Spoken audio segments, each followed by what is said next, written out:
Selamat pagi anak-anak sekalian yang terkasih. Selamat bertemu lagi di semester 2 ini. Pada hari ini kita akan melanjutkan pelajaran agama, pelajaran yang ke-10 semester 2 ini diawali dengan pelajaran 10 tentang sakramen baptis. Ya, tentang kita akan lihat apa itu sakramen baptis. Pengertian tentang sakramen itu adalah tanda dan sarana yang menunjukkan rahmat keselamatan dari Allah. Pengertian tentang sakramen adalah tanda dan sarana yang menunjukkan rahmat keselamatan dari Allah. Jadi ada tanda dan ada sarananya. Kemudian sakramen yang diterima yang pertama kali adalah sakramen baptis atau sakramen permandian. Itu merupakan pintu gerbang untuk memasuki sakramen yang lainnya atau mengawali untuk menerima sakramen yang lainnya. Karena sebelum menerima sakramen baptis, kita tidak atau belum boleh menerima sakramen yang lainnya. Harus melewati sakramen baptis terlebih dahulu. Dalam agama Katolik terdapat 7 macam sakramen. Di dalam gereja Katolik itu terdapat 7 macam sakramen. Antara lain sakramen baptis, sakramen krisma, sakramen tobat, sakramen ekaristi, sakramen imamat, sakramen perkawinan, dan sakramen minyak suci. Ini ada 7 macam sakramen. Nanti kalau sewaktu-waktu ditanya, sebutkan 7 macam sakramen orang Katolik, itu adalah 7 ini. Dari baptis, krisma, tobat, ekaristi, imamat, perkawinan, dan minyak suci. Sakramen adalah sakramen yang pertama yang diterima oleh seseorang yang hendaknya menjadi anggota gereja Katolik. Dengan menerima sakramen baptis berarti menjadi anggota gereja Katolik secara. Lalu dengan menerima sakramen baptis kita dapat terbebaskan ya, dari dosa asal. Kita dibebaskan dari dosa asal dan dari hukuman akibat dosa-dosa kita. Jadi kita dibersihkan pada saat kita dibaptis itu dari segala dosa-dosanya.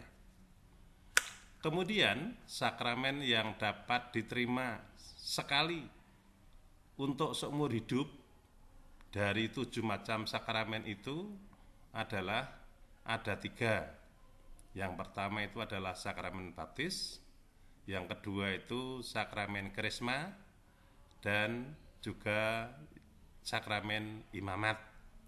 Ya. Dan juga dulu itu ada sakramen perkawinan, tapi yang ini adalah baptis, krisma, dan imamat. Nanti saya jelaskan lebih lanjut lagi pada kesempatan yang lain. Syarat yang utama orang yang akan dibaptis adalah percaya kepada Yesus. Syaratnya yang utama itu adalah orang harus percaya. Tapi kalau nggak percaya ya tidak akan dibaptis. Karena orang yang dibaptis itu bukan untuk main-main, tapi sungguh-sungguh harus meyakini bahwa harus percaya kepada Yesus sebagai penyelamat. Kemudian dalam sakramen baptis itu terdapat lambang-lambang yang digunakan Yaitu lambang-lambang yang digunakan dalam sakramen baptis itu ada beberapa, yaitu yang pertama adalah air suci. Air suci, kemudian kain putih, kemudian minyak krisma, dan lilin menyala. Itu semua itu tentu ada maknanya sendiri-sendiri, ya. Air suci supaya tentunya kita menjadi orang yang suci, bersih, ya. Kemudian yang lain-lain. Kemudian dari keempat itu yang paling utama atau yang terpenting, sarana yang terpenting yang digunakan dalam sakramen baptis adalah air suci dari dosa-dosa yang kita perbuat. Kata-kata yang diucapkan oleh pastor atau imam waktu membaptis itu adalah, ini penting ini, kata-katanya demikian: aku membaptis kamu dalam nama Bapa dan Putra dan Roh Kudus.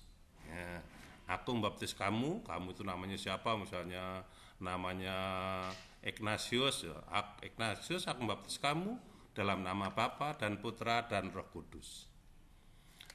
Lalu setelah dibaptis, ya, kita menerima rahmat. Rahmat sakramen baptis itu antara lain diampuni dari segala dosa-dosanya. Nah, tadi sudah disampaikan, terbebas dari dosa. Kemudian diangkat menjadi anak Allah. Diangkat menjadi anak Allah. Kemudian yang ketiga, diangkat menjadi anggota gereja yang sah. Sah itu resmi. Jadi setelah kita dibaptis, kita itu menjadi anggota gereja yang resmi, tidak diragukan lagi. Ya, seperti kalau kita dikatakan sudah sah, sudah resmi, kalau itu ya sudah, misalnya ya menjadi murid baru, dulu kan calon murid baru, setelah diterima berarti menjadi murid yang sah, yang resmi. Sakramen baptis diberikan oleh seorang imam atau pastor. Tidak setiap orang boleh menerimakan, tapi seorang pastor. Dalam sakramen baptis, lilin menyala melambang. Dalam sakramen baptis, air suci digunakan untuk menghapus dosa manusia. Kemudian di sini ada Pentakosta, itu adalah turunnya Roh Kudus atas para rasul. Turunnya Roh Kudus atas para rasul adalah Pentakosta. Filipus banyak berhasil pewartaannya di daerah Samaria.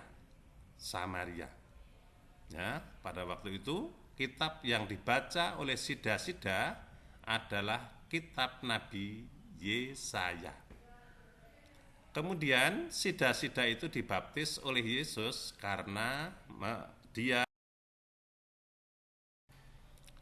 ada beberapa macam pembaptisan dalam gereja Katolik. Ada baptisan bayi, baptisan dewasa, baptisan rindu, dan baptisan darah. Ini ada maknanya, ada artinya semuanya. Nama baptis itu diambil dari nama orang-orang kudus atau santo dan santa.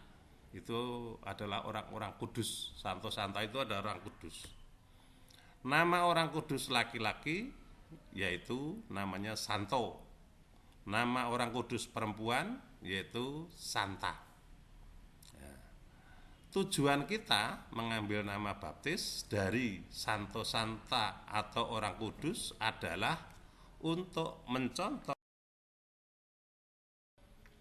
nama-nama santa antara lain Santa Maria, Ursula, Agnes, Cecilia, Lucia, Elizabeth, Angela, Katarina, dan lain-lain.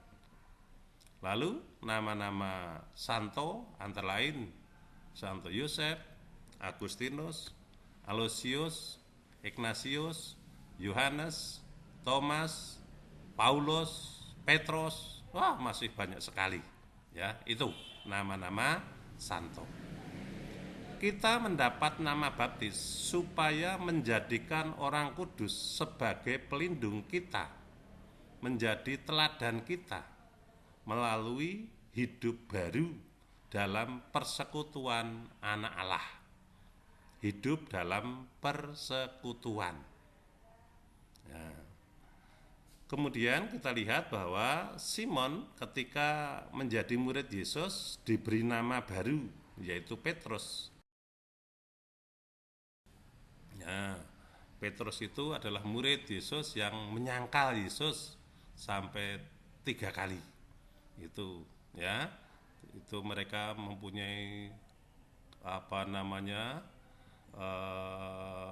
iman yang kuat, ya, sehingga dia dipilih menjadi pemimpin para rasul.